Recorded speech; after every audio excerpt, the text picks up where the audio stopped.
Hey there, toy collector friends and Transformers fans alike. Welcome back to the channel. I'm the Triple TC, that's the time travelling toy collector, and today we will be looking at another entry into the Transformers comic book collection. This time it's a 2-pack. It's something I've been waiting for a long time, actually a very, very long time, going right back to the 80s. But more on that in a second. And again, we'll start with the packaging, which is absolutely, this range is absolutely killing it. As you can see from the light bouncing off there, how we have that wonderfully produced front cover, which is literally directly from the Transformers and Action Force UK comics. We can see the mighty fist of Autobot Flame grabbing some of the wreckers. We've got Ultra Magnus, Broadside, I believe, Springer and Emirate Xaaron there in his grip. Emirate Xaaron being the main resistance leader on Cybertron in the UK comics. And here on the side we have some of that wonderful comic artwork. This is Autobot Flame.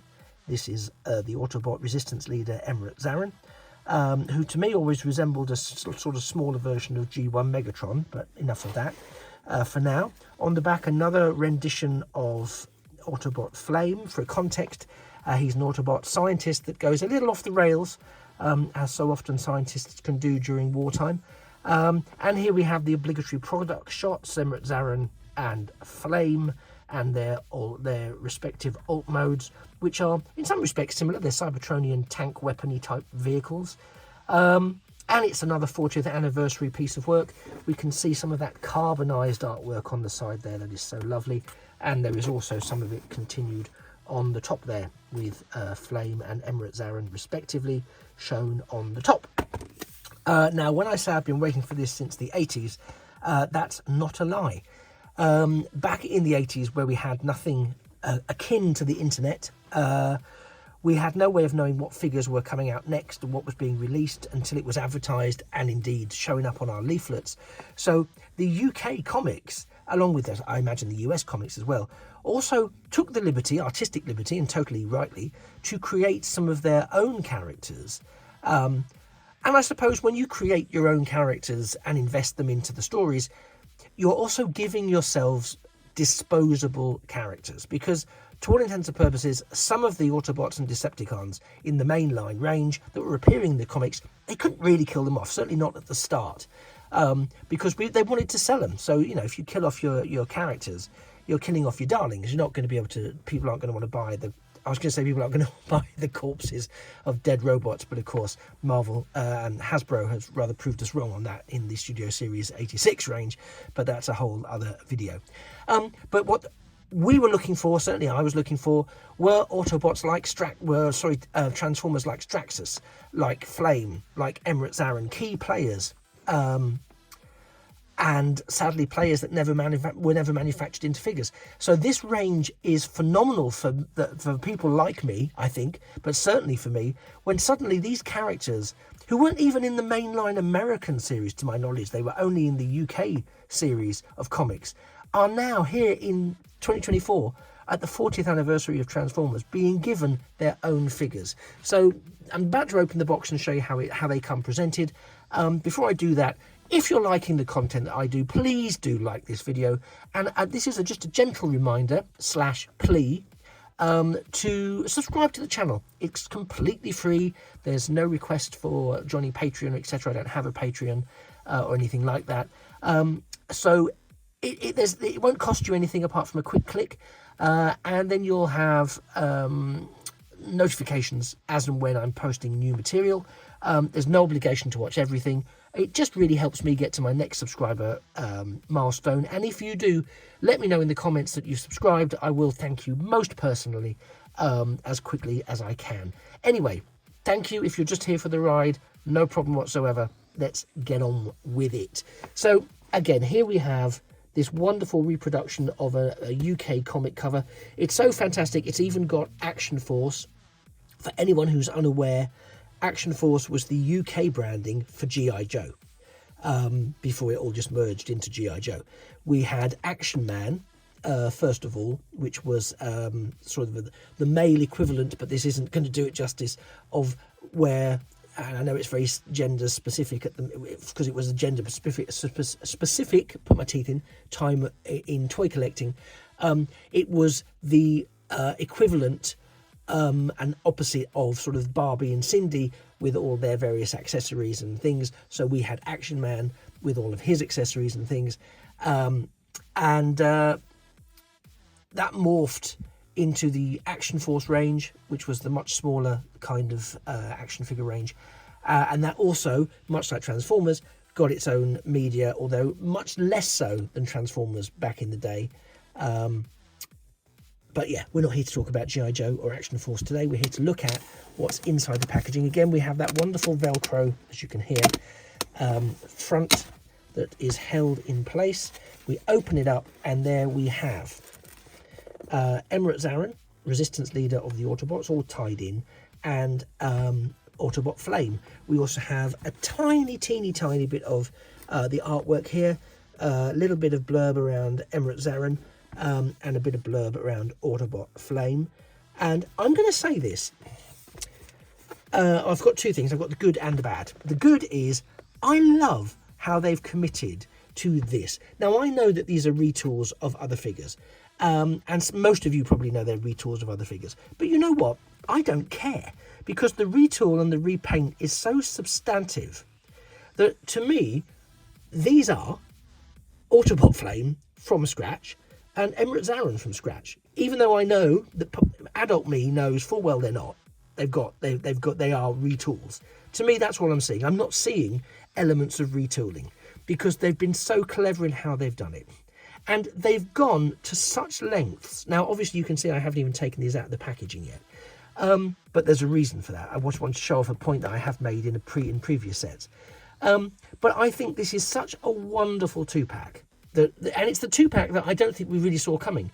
Because of all the characters that might get the sort of comic book treatment, I never foresaw it would be two that never had their original figures in existence.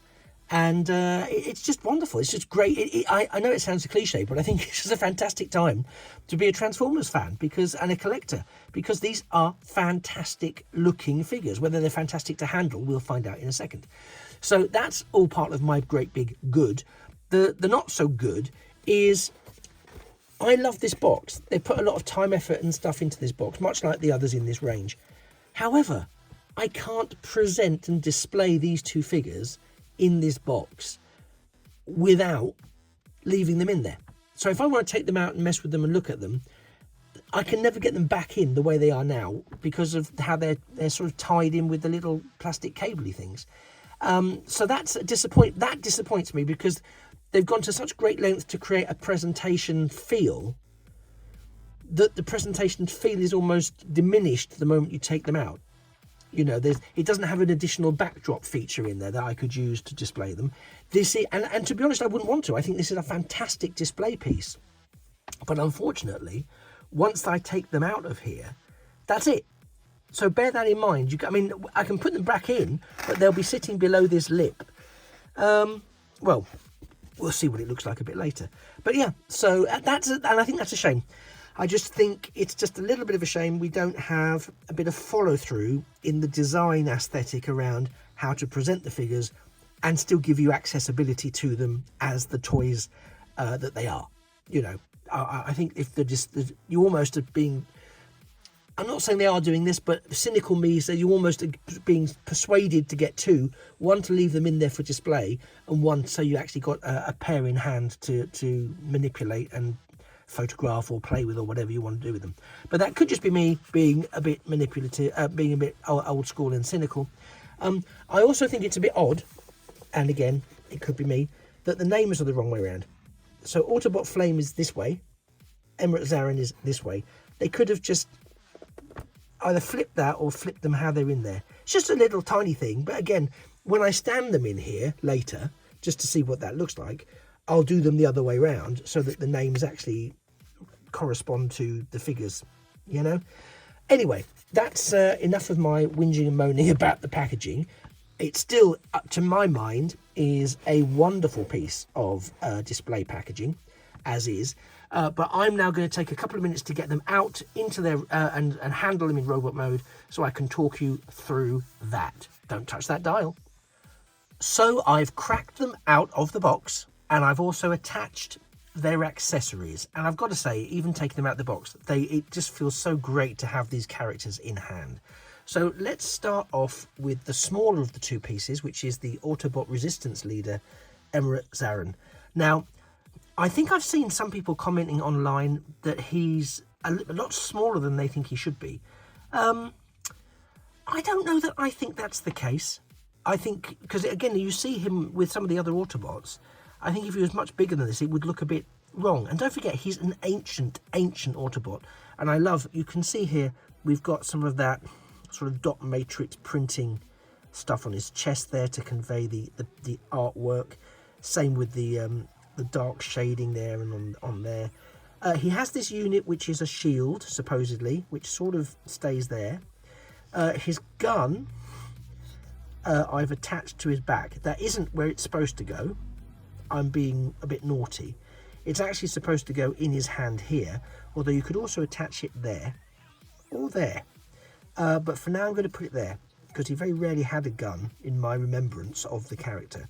So let's take a look at this character in a bit more close up. And first of all, what an amazing head sculpt.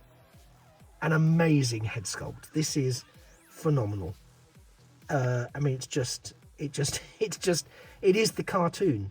It is the comic book character lifted and in my hands. It's just amazing to see. You can see that dot matrix even better there. It's just phenomenal to see that brought to glorious toy life as part of a wonderful sculpt. And looking at the sculpt, just checking out the sculpt detail on the body there, and across on the arms, all of the detailing here is amazing. You know, they haven't skimped on any of this detailing, even down to the legs. Those track sections are detachable. You probably saw them in the box earlier. And so, yeah, looking at this, there really isn't much in the way of hollowness on display on the front. If you take a look at the back, there's a bit of hollowness around the arms and some screw covers, a bit of hollowness at the back of the legs, to be honest, but mostly covered with those sort of sled parts there, and a bit of hollowness there. But again, you can adjust the gun to go straight up, and that kind of breaks that hollowness up, if you like. I quite like it to be on an angle. And again, as I've said before, I ain't looking at the back. I'm looking at the front.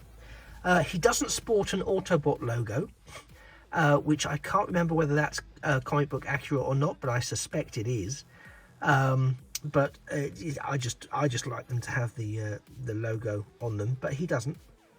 He has standard articulation, so I won't bore you with going through all of it, but we don't have any outward on the shoulder, but we do have at the sort of upper bicep. There isn't, I'm getting a sense of, any rotation at the wrist, but I think that's due to transformation. So he has posability, but it's a bit limited. But again, that might be something you would expect from an old soldier of Emirate Xaaron's status. Let me just zoom out a bit more. But yeah, lovely to have such an iconic, from Iacon, figure. And I just think that we actually have an Emirate Xaaron, a transformable Emirate Xaaron. There is, of course, a bit of a question about the parts forming element of Emirate Xaaron, and I get that. But equally, this is a very old Transformer, and I think, you know, in old school language, they were parts formers. Some of them did do a lot of parts forming or shell forming, etc., panel forming, whatever you want to call it. So it feels kind of in keeping with Emirate Xaaron's initial design. And I think one of the key things in the story was he was quite concerned about his ability to transform, because he hadn't done it for such a long time that he feared transforming would kill him. So having some of it be parts forming makes a lot of sense narratively for such an ancient transformer who might not be able to manage to transform. Then we move on to a scale above, and we have the epically designed, I have to say, Autobot Flame. Now again, I am very aware, you don't need to tell me, that this is a retool of, well, I say that. I think it's a retool of, is it Gamer Megatron? I think it is, which is not something I've picked up. But you know what? Whether it is or it isn't, this is, you know, absolutely phenomenal. Let's get in close on that face sculpt, because it is, you know, it has that sort of maniacal evil quality that you just love in your sort of evil Autobot scientists. Do you know what I mean? I don't want to compromise the quality, so I'll come back out again. But again, the detailing on this is fantastic. There's his arm cannon. The legs, you've got all the standard articulation, so I won't waste time on that. Something that I think is a bit of an own goal here is we've clearly got these fists. They're not articulated as far as I can see. They look like they might be, but they're not. They're grey in a sea of red, yellows and oranges, and they're grey. And you can see from the packaging itself, and this isn't the first time Hasbro have made this sort of schoolboy error or own goal, his fists should be red. Would it have killed them to have given us red fists and then maintain that comic book accuracy? That said, I'm not going to be that guy, because I love that we've got them. You know, so the fact that the fists are grey, if that's a concession to get the figure, it's a concession I'll take. Again, we've got these wonderful legs. The tracks are slightly different to how they appear in the comic, but again, if it's a concession to actually get the figure, like I said, I am here for that. Nicely filled out, you know. Even there's even detailing where we've got the sort of the peg joint there. The impression we get is that it's sort of all there by design. And yeah, again, I think this is just a really, really nicely done figure. It's posable. It scales well. I'll just zoom out a little bit.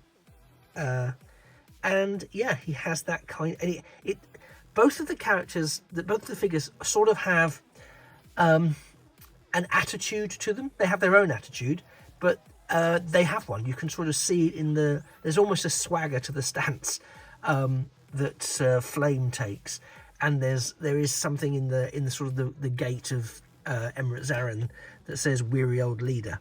Do you know what I mean? And I really love this. And I'll be honest, I did reach a point where I thought, you know what, I'm not actually going to even bother transforming them, because I actually prefer them to keep them forever in the format that they're in. But that's not very fair on you guys who've come here to have a watch. So I will do that. But I have to say, from a purely figure perspective, I think these are fantastic. I think they've done a fantastic job of this. I think it's a great subline, and I really, really love the direction it's going in. So much so, it makes me wonder, what on earth are we going to get next? What are we going to get next in this range? Are we going to see more? I hope we do see more. But what comic book characters from the Transformers range that were never originally conceived to be figures but were given life in the Transformers comics would you love to see in this range? Let me know your thoughts in the comments below, because I'd be fascinated. I was racking my brains trying to think of a couple that I'd like to see, and there are definitely some. But I'd really be interested to know what any sort of long-time collectors and long-time comic book readers, what would you like to see translate into this comic book collection range? I'd be fascinated to see. Anyway, before I do actually take these and transform them, which I'll do off screen, to avoid that sort of unpleasant moment where I fear that I'm going to destroy everything, I just wanted to see how it would look, because I promised I would, if I do put them back into the display. I've just remembered something else as well. Into the display case, or for want of a better phrase, I might have to fold that in slightly to give them the space they might need. So we'll put Flame next to, you know what, I may have been making a fuss about nothing. Maybe it will look all right. We shall see in a moment. And Xaaron in there. Will it work? It's I don't like it. I don't like it. Maybe if I flatten some of those sections that were holding some of the other bits. I mean, you know what, it's not as bad as I thought it might be, but it's not good. I don't think it's great, and I'd have to sort of trim them down to get the lid shut. So that would be, it's not ideal. It's not ideal.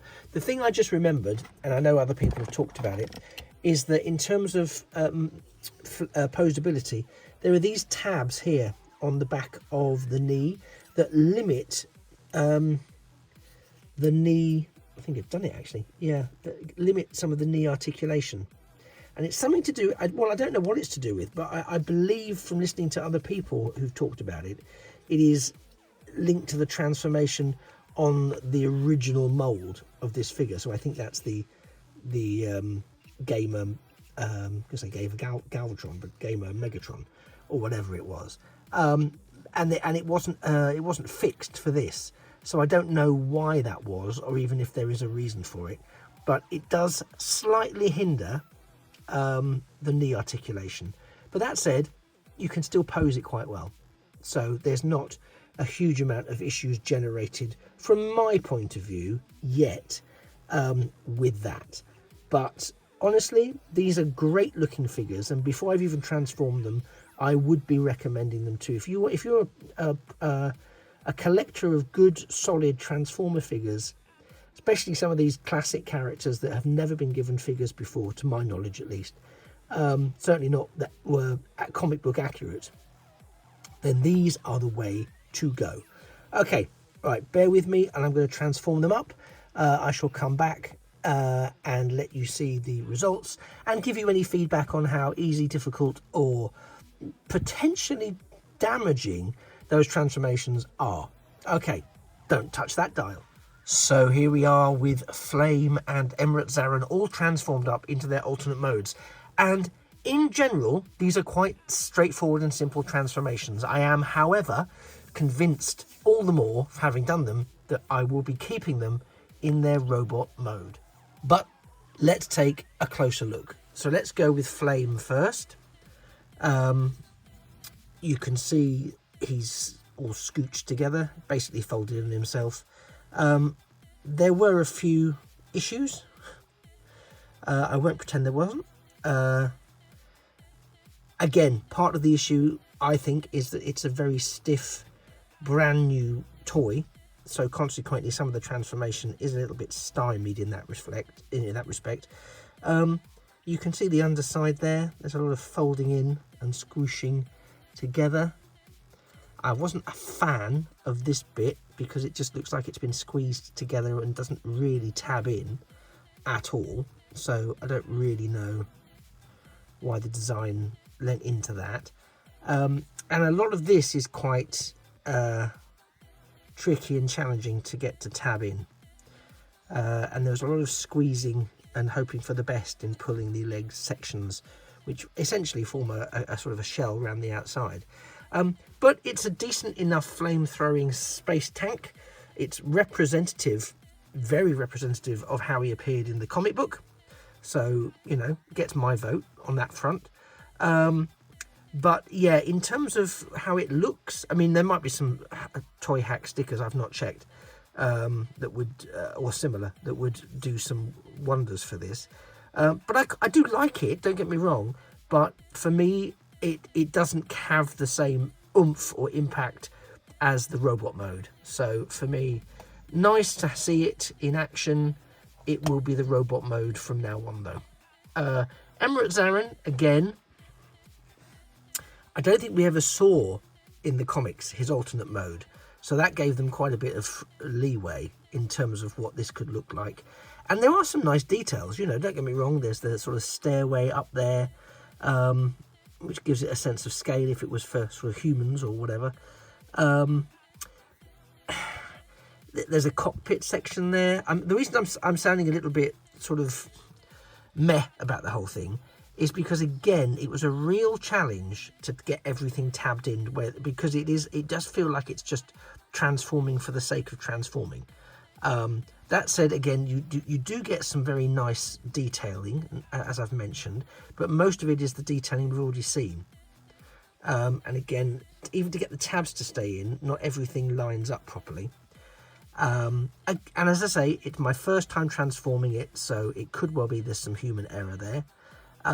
Trying to get this cockpit section to tab into these parts of the legs was an absolute nightmare, and it kept popping out. And it's very gappy. You can see how gappy it is there. There's some nice touches. The tracks and the skids here is a nice touch. The sort of overriders at the front is quite nice. Sort of pummel people out of the way. Yeah, I don't have a huge amount to say about it. I mean, as I say, some of the detailing is quite nice. Some of the angles look quite good. Other aspects of the angles, not so great. Again, it's nice to see what it looks like in vehicle mode, but vehicle mode will not be where it lives. I think it's for both of these figures, their strength is in their robot mode, and that's where they should be staying. So that's my look at and roundup of Autobot Flame and Emirate Xaaron from the comic collection. I absolutely love the direction of travel of this, even if I'm not super keen on these vehicle modes. I don't hate them, I just love the robot modes more, and it's great to have these coming into the collection. I asked earlier, I'm asking again, just as you move on, before you move on from this video, just have a think and drop in the comments below what you think would be a wonderful addition to the comic book collection. What comic book characters have not seen a figure that you think, well, actually, if we're going down this road, this figure or that figure, that character really deserves an in real life Transformers figure. Let me know in the comments below what you think. Again, if you could like and subscribe to the channel, that'd be fantastic, but if not, don't worry. I'm just glad that you spent the time with me to look through these couple of figures and the fantastic packaging, which again I can't speak about enough. I know I've spoken about it more than enough, you probably think, but I really love it. I really love this range. So thank you for staying with me and indulging me as I talk through this. I hope it's influenced you one way or another and given you what you needed to know about whether or not to pick this up. I genuinely do like it, but I think that, as I've said, the robot modes are the modes for me. So it just remains for me to thank you. As I said, I've been the Time Travelling Toy Collector. You've been a fantastic audience, and this has been Autobot Flame and Emirate Xaaron from the comic books collection range of Transformers figures. And I hope very much to see you in a future, or indeed a past, video. And remember that a thing of beauty really is a toy forever. Bye-bye for now.